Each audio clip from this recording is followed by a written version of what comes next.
Morning call में आपका स्वागत है। शुरुआत इस वक्त की हेडलाइंस के साथ। रूसी हमले के खिलाफ यूक्रेन के साथ खड़े हुए अमेरिका और पश्चिमी देश। यूएस राष्ट्रपति बाइडेन ने रूस पर कड़े आर्थिक प्रतिबंध लगाने का किया ऐलान, लेकिन नहीं भेजेंगे सेना। उधर फ्रांस ब्रिटेन ने जवाबी कार्रवाई की कही बात। रूस के बीच सैन्य टकराव टलने की उम्मीद से बाजारों ने ली राहत की सांस। डाउ निचले स्तरों से 1000 पॉइंट सुधरा। इधर एशियाई बाजारों में भी 2% तक उछाल। एसजीएक्स निफ्टी भी $350 पॉइंट ऊपर। $105 का स्तर छूने के बाद $100 के पास ब्रेंट। दार तेजी। प्रधानमंत्री मोदी ने रूस के राष्ट्रपति पुतिन से करीब आधे घंटे की बात। कहा बातचीत से निकलेगा हल। यूक्रेन में फंसे भारतीयों की सुरक्षा का भी उठाया मुद्दा।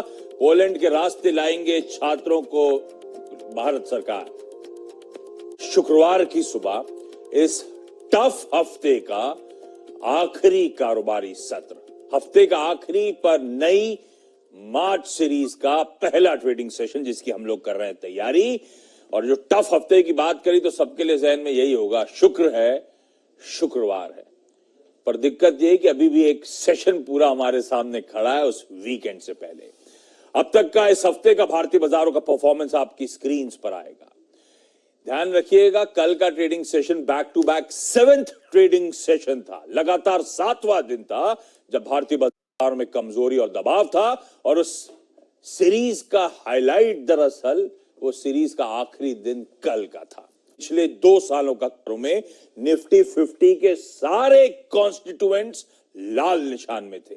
फाइनली हुआ क्या, निफ्टी 815 पॉइंट नीचे, निफ्टी बैंक 2160 अंक का दबाव। और डॉक्टर साहब एक बार मार्केट ब्रेथ स्क्रीन पर लेकर आइएगा। 1:20, 21 स्टॉक उसके सामने थे। भूलने वाला दिन था साहब। लेकिन हफ्ते का आखिरी दिन और सीरीज एक रिस्पाइट के इंडिकेशंस आते हुए मैं सब पे जाऊंगा। पहले एसजीएक्स निफ्टी दिखा दीजिए प्लीज। हम सब तरस रहे थे एसजीएक्स निफ्टी को ऐसा देखने के लिए। 2% से ज्यादा के उछाल के साथ इस समय कामकाज की शुरुआत होने के इंडिकेशंस आ रहे हैं। 300-350 पॉइंट का एक गैप अप मिलने की उम्मीद। क्या हुआ यूएस में कल? अगर इंट्राडे चार्ट्स हो तो दिखाइएगा, अदरवाइज यूएस का सेशन कल का दिखाइएगा। लोअर लेवल से गजब की रिकवरी यूएस में आती हुई नजर आई। और फाइनली वहां के बेंचमार्क्स, डाउ हरे निशान में 1/4%। नैस्डैक कल सुबह हम लोग मेंशन कर रहे थे बियर मार्केट टेरिटरी के थ्रेशोल्ड पे खड़ा था, याद है? 20% का दबाव। वहीं से सबसे स्ट्रॉन्ग पुल बैक उस इंडेक्स ने दिया है नैस्डैक ने। बियर मार्केट टेरिटरी से वापस करेक्शन जोन में लौटता हुआ आपको नजर आएगा। और अब आपकी स्क्रीन पर आएगा, पता चलेगा आपको पिक्चर बदली कैसे। हम जब कल क्लोज हो रहे थे, डाउ फ्यूचर्स 600 अंक दबाव में थे। एक्चुअल सेशन में हुआ क्या? डाउ में 100 पॉइंट की मजबूती देखने को मिली। नैस्डैक 330 पॉइंट का दबाव डाइजेस्ट करके गए थे हम लोग जब कल कमाई का अड्डा खत्म कर रहे थे। इसके सामने 450 अंक ऑलमोस्ट नैस्डैक मजबूत खड़ा है। क्या हो गया ये रिस्पाइट? क्या रशिया ने कुछ ऐलान कर दिया, यूक्रेन पे संकट टल गया, या फिर जो बाइडेन साहब ने ऐसा कुछ कह दिया कि बाजार उत्साहित हो गया?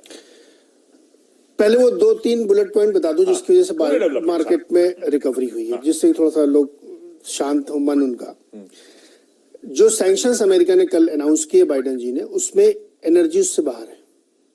तो यानी जो एनर्जी की दिक्कत हो रही थी कि यूरोप में गैस रुकेगी, तो वो तो पाइपलाइन तो उन्होंने रोक दी थी। पाइपलाइन रुकी है, लेकिन ना कि सैंक्शन लगा दी साहब, रोजनेफ्ट कामकाज नहीं कर सकता, या बेनिफिट में कच्चा तेल ज्यादा दौड़े, अपने उल्लू सुधार रहे हैं, क्रूड ऊपर से नीचे आ गया।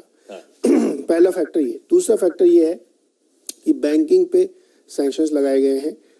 तीसरा फैक्टर ये है कि यूएस की आर्मी या यूएस की फोर्सेस नहीं जाएंगी कीव में। इन 3 बातों की वजह से मार्केट में बड़ा रिस्पाइट आया कि कोई बड़े वॉर एस्केलेशन की गुंजाइश नहीं है ओके इस समय तक।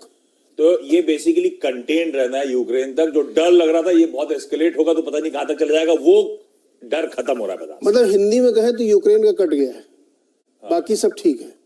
तो यूक्रेन अपना झेले। उनके यहाँ चेरनोबिल पे कब्जा हो गया, जो उनकी न्यूक्लियर साइट थी। एयरपोर्ट पे कब्जा, पूरे देश पे एक तरीके से रशिया ने कब्जा कर लिया है। आप देखो, आपका काम समझे, ना नेटो जा रहा है ना यूएस जा रहा है। इसलिए मार्केट में इतना बड़ा रिस्पाइट आया और अकेले उस बात को झेलेगा। ये मार्केट के लिए सबसे बड़ी राहत की बात आई।